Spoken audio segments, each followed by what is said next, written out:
सास हो तो ऐसी, बहू कहाँ मर गई। अंदर से आवाज़ आई, जिंदा हो माँ जी। तो फिर मेरी चाय क्यों अभी तक नहीं आई। कब से पूजा करके बैठी हूँ, ला रही हूँ माँ जी। बहू चाय के साथ भजिया भी लेकर आई। सास ने कहा, तेल का खिलाकर मार ही डालोगी क्या। बहू ने कहा, ठीक है माँ जी, ले जाती हूँ। सास ने कहा, रहने दे, अब बना ही दिया है तो खा लेती हूँ। सास ने भजिया उठाई और कहा, कितनी गंदी भजिया बनाई है तुमने। बहू, माँ जी मुझे कपड़े धोने हैं, मैं जाती हूँ। बहू दरवाज़ा के पास छिपकर खड़ी हो गई। सास भजिया पर टूट पड़ी और पूरी भजिया खत्म कर दी। बहू मुस्कुराई और काम पर लग गई। दोपहर के खाने का वक्त हुआ। सास ने फिर आवाज़ लगाई, कुछ खाने को मिलेगा। बहू ने आवाज़ नहीं दी। सास फिर चिल्लाई, भूखे मारोगी क्या। बहू आई, सामने खिचड़ी रख दी। सास गुस्से से, ये क्या है, मुझे इसे नहीं खाना, इसे ले जा। बहू ने कहा, आपको डॉक्टर ने दिन में खिचड़ी खाने को कहा है, खाना तो पड़ेगा ही। सास मुंह बनाते हुए, हाँ तू तो मेरी माँ बन जा। बहू फिर मुस्कुराई और चली गई। आज इनके घर पूजा थी। बहू सुबह 4 बजे से उठ गई। पहले स्नान किया, फिर फूल लाई, माला बनाई, रसोई साफ की, पकवान और भोजन बनाया। सुबह के 10 बज गए। अब सास भी उठ चुकी थी। बहू अब पंडित जी के साथ भगवान के वस्त्र तैयार कर रही थी। आज ऑफिस की छुट्टी भी थी, उनके पति भी घर पर थे। पूजा शुरू हुई। सास चिल्लाई, बहू ये नहीं है, वो नहीं है। बहू दौड़ी दौड़ी आती और सब करती। अब दोपहर के 3 बज गए थे। आरती की तैयारी चल रही थी। पंडित जी ने सबको आरती के लिए बुलाया और सबके हाथों में थाली दी। जैसे ही बहू ने थाली पकड़ी, थाली हाथों से गिर गई।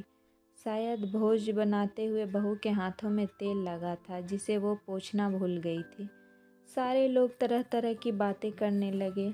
कैसी बहू है, कुछ नहीं आता, एक काम भी ठीक से नहीं कर सकती, ना जाने कैसी बहू उठा लाई, एक आरती की थाली भी नहीं संभाल सकती। उसके पति भी गुस्सा हो गए, पर सास चुप रही, कुछ नहीं कहा, बस यही बोल के छोड़ दिया, सीख रही है, सब सीख जाएगी धीरे धीरे।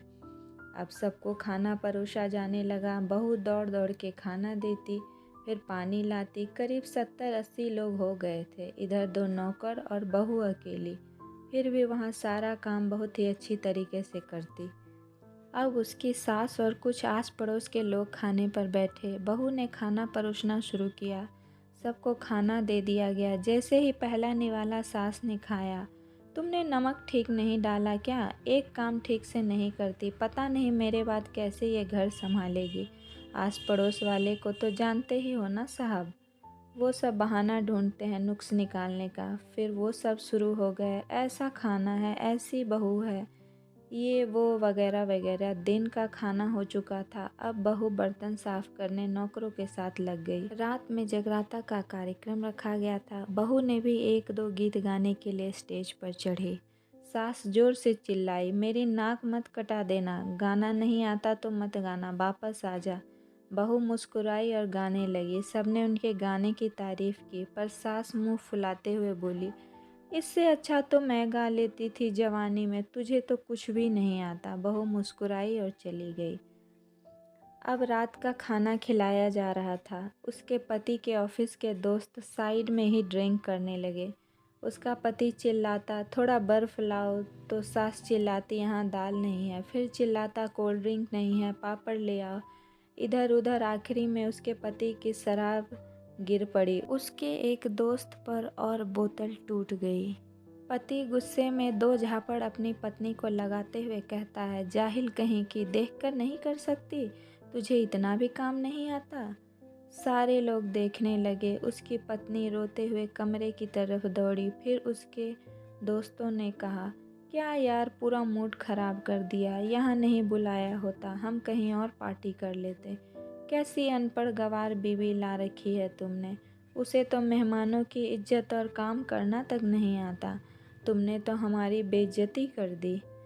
अब आस पड़ोस की औरतों को और बहाना मिल गया था। वो कहने लगी, देखो क्या कर दिया तुम्हारी बहू ने? कोई काम की नहीं है। मैं तो कहती हूँ अपने बेटे की दूसरी शादी करा दो, छुटकारा पाओ इस गवार से। सास उठी और अपने बेटे के पास जाकर उसे थप्पड़ मारा और कहा, अरे नालायक, तुमने मेरी बहू को मारा? तेरी हिम्मत कैसे हुई? तेरी टांग तोड़ दूंगी। उसके बेटे के दोस्त कुछ कहने ही वाले थे कि उसकी माँ ने घूरते हुए कहा, चुप, बिल्कुल चुप। यहाँ दारू पीने आए हो, जबकि पता है आज पूजा है और तुम्हें पार्टी करनी है? कैसे संस्कार दिए हैं तुम्हारे माता पिता ने? और किसने मेरी बहू को जाहिल बोला? जरा इधर आओ, चप्पल से मारूंगी अगर मेरी बहू को किसी ने एक शब्द भी कहा।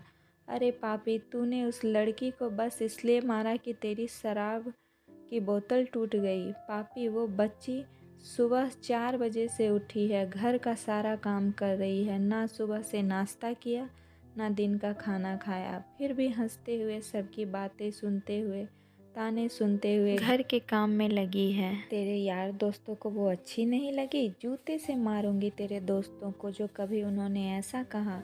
उसके यार दोस्त चुपके से खिसक लिए। अब सास बहू के कमरे में गई और बहू का हाथ पकड़कर बाहर लाई। सबके सामने कहने लगी, किसने कहा था अपनी बहू को घर से निकालकर दूसरी बहू ले आना? जरा सामने तो आओ।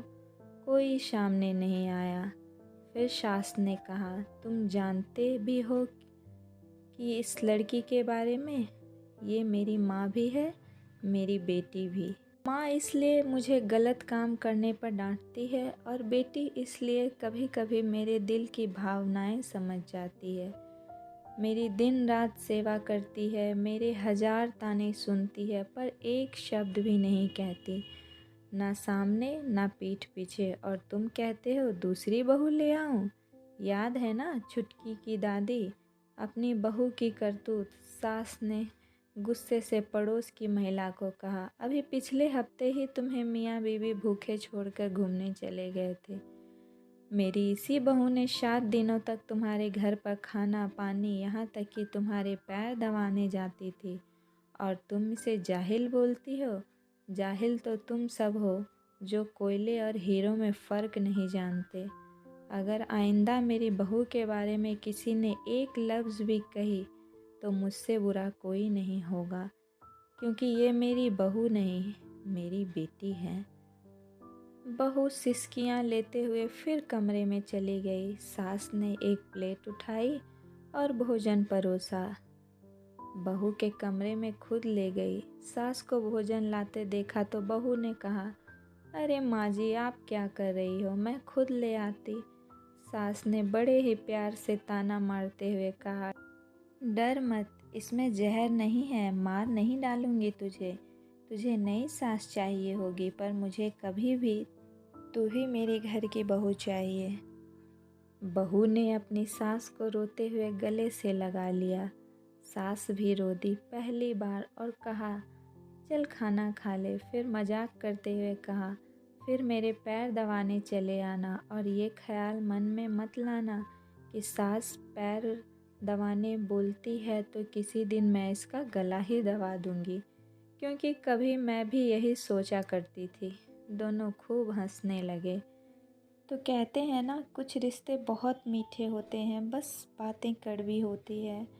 तो दोस्तों, मेरी यह स्टोरी आप लोग को कैसी लगी? अगर पसंद आई हो तो प्लीज़ लाइक करके हमारे चैनल को सब्सक्राइब ज़रूर करें। तो मिलूँगी नेक्स्ट स्टोरी के साथ, तब तक के लिए जय हिंद, जय भारत।